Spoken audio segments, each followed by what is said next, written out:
हल्द्वानी के एक छोटे से गांव में, जहां पहाड़ और जंगल थे, आरव का घर था। आरव 16 साल का था, 10वीं क्लास में पढ़ता था और ज्यादातर वक्त किताबों में बिताता था। उसकी मां की छोटी बहन 28 साल की माया हर गर्मी में दिल्ली से गांव आती थी। वह एक स्कूल टीचर थी। माया बहुत सुंदर थी, उनकी हंसी और बातें सबको पसंद थी, लेकिन इस बार माया उदास थी। उनकी आंखों में डर और चिंता दिखती थी। एक रात जब सब सो रहे थे, आरव ने माया को आंगन में फोन पर बात करते सुना। यह गलत है, मैं ऐसा नहीं कर सकती, वह धीरे धीरे कह रही थी। आरव को लगा कि माया किसी मुसीबत में है। उसने पूछा, मौसी आप ठीक हैं? माया ने कहा, हाँ सब ठीक है, तुम सो जाओ। लेकिन आरव को यकीन नहीं हुआ। कुछ दिन बाद गांव में मेला लगा। माया ने आरव को मेले में चलने को कहा। मेले में माया ने आरव के लिए कुल्फी खरीदी। वह हंस रही थी, लेकिन उनकी हंसी में उदासी थी। उस रात माया का फोन आरव के कमरे में छूट गया। फोन पर एक मैसेज आया, माया तुम मुझसे नहीं बच सकती। यह मैसेज देखकर आरव डर गया। उसने सोचा, मौसी को कोई परेशान कर रहा है, मुझे उनकी मदद करनी होगी। रात में आरव बिस्तर पर लेटा था। उसका मन बेचैन था। वह सोच रहा था, मुझे माया मौसी की मदद करनी होगी। लेकिन यह मैसेज किसने भेजा? सुबह आरव ने माया को रसोई में देखा। उनकी आंखें लाल थीं, जैसे वह रात भर रोई हों। मौसी आप ठीक हैं? आरव ने पूछा। माया ने हंसकर कहा, हाँ मैं ठीक हूं। लेकिन आरव को भरोसा नहीं हुआ। उसने माया के फोन को चुपके से देखने का फैसला किया। जब माया नहाने गई, आरव ने उनका फोन चेक किया। उसमें कई मैसेज थे जिनमें लिखा था, तुमने मुझसे वादा किया था, अब पीछे मत हटो। आरव का दिल तेजी से धड़कने लगा। वह स्कूल नहीं गया और माया का पीछा करने का फैसला किया। शाम को माया गांव के बाहर एक पुराने मंदिर गई। आरव चुपके से उनके पीछे गया। वहां माया एक अनजान आदमी से मिली। वह आदमी गुस्से में था और कह रहा था, तुमने मुझे धोखा दिया माया। आरव डर गया, लेकिन उसने हिम्मत की और चिल्लाया, मौसी को अकेला छोड़ दो। वह आदमी चौंक गया और वहां से भाग गया। माया गुस्से में बोली, आरव तुम यहां क्या कर रहे हो? यह तुम्हारे बस की बात नहीं है। लेकिन आरव ने देख लिया था कि माया बहुत डरी हुई थी। उस रात आरव बिस्तर पर लेटा था। उसका मन उस अनजान आदमी और माया के डर से भरा था।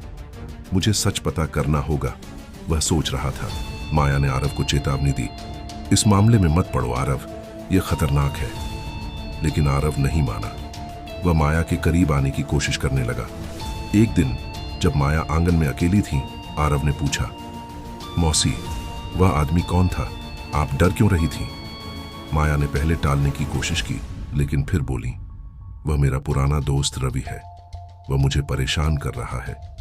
माया ने बताया कि रवि दिल्ली में उनका सहकर्मी था। पहले वे दोस्त थे, लेकिन रवि ने इसे प्यार समझ लिया। अब वह माया को धमकी दे रहा था। आरव को बहुत गुस्सा आया।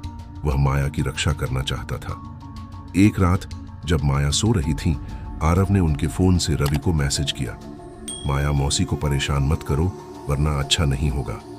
अगले दिन रवि माया के घर के बाहर दिखा। उसने माया को धमकी दी कि वह सबको उनके रिश्ते की बात बता देगा। माया बहुत डर गई और आरव ने उनकी आंखों में दुख देखा। रात में आरव बिस्तर पर लेटा था। वह माया की मदद करना चाहता था, लेकिन उसके मन में एक अजीब सा एहसास था। वह माया के लिए कुछ ज्यादा ही सोचने लगा था। आरव का माया के लिए लगाव अब सिर्फ चिंता नहीं था। उनकी हंसी, उनकी बातें और उनकी उदासी उसे अपनी ओर खींच रही थी। एक दिन माया ने उसे गले लगाया और कहा, तुम मेरे लिए बहुत खास हो आरव। यह सुनकर आरव का दिल जोर जोर से धड़कने लगा। उसे समझ नहीं आ रहा था कि यह एहसास क्या है। रवि की धमकियां बढ़ गईं। उसने माया के घर के बाहर एक चिट्ठी छोड़ी, तुम मुझसे नहीं बच सकती। आरव ने चिट्ठी पढ़ी और गुस्से में रवि से मिलने गया। उसने रवि को कहा, माया मौसी को अकेला छोड़ दो। रवि हंसा और बोला, मौसी तू तो उसका दीवाना है। रवि की बात ने आरव को हिला दिया। क्या वह सचमुच माया के लिए गलत एहसास रखने लगा था? उस रात माया ने आरव को बुलाया और कहा, तुम मेरे लिए बहुत कुछ कर रहे हो, लेकिन यह गलत रास्ता है, रुक जाओ। लेकिन आरव का मन नहीं माना। रात में आरव बिस्तर पर लेटा था। रवि की बात और माया की चेतावनी उसके दिमाग में घूम रही थी। क्या मैं माया मौसी को गलत तरीके से चाहने लगा हूं? वह सोच रहा था। आरव की मां को शक होने लगा कि माया और आरव के बीच कुछ गलत है। एक दिन उन्होंने माया और आरव को अकेले बात करते देख लिया। मां गुस्से में बोली, माया, तू मेरे बेटे को क्या सिखा रही है? माया ने कहा, दीदी ऐसा कुछ नहीं है। लेकिन मां का गुस्सा कम नहीं हुआ। रवि ने गांव में अफवाह फैलाई कि माया का किसी के साथ गलत रिश्ता है। गांव वाले माया की बुराई करने लगे। आरव को यह बर्दाश्त नहीं हुआ। उसने रवि को फिर से चेतावनी दी, लेकिन रवि ने उसे धक्का मारकर कहा, तू बच्चा है, मेरे रास्ते में मत आ। माया ने आरव से कहा, यह सब मेरी गलती है, मुझे दिल्ली वापस चले जाना चाहिए। लेकिन आरव ने कहा, मौसी, मैं आपको अकेला नहीं छोड़ूंगा। उसकी बातों में अब एक अजीब सा जुनून था जो माया को डराने लगा। रात में आरव बिस्तर पर लेटा था। वह माया को खोने के डर से परेशान था।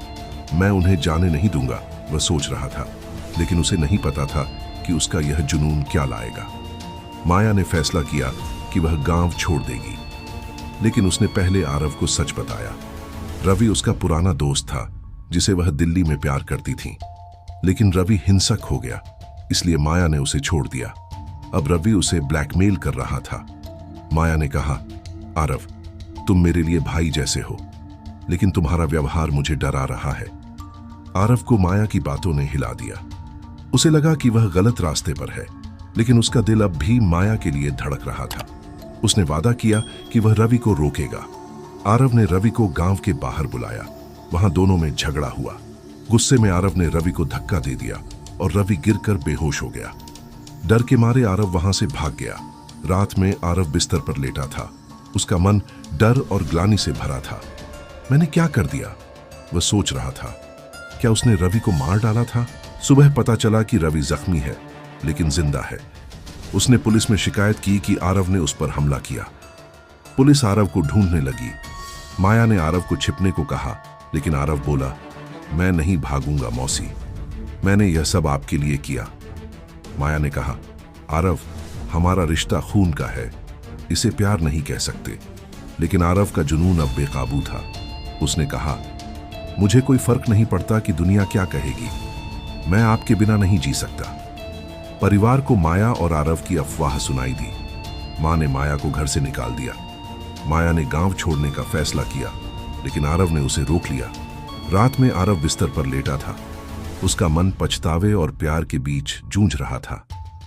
मैंने सब कुछ खो दिया, वह सोच रहा था, लेकिन वह माया को जाने देने को तैयार नहीं था। माया ने गांव छोड़ने की तैयारी की, लेकिन आरव ने उसे रोक लिया।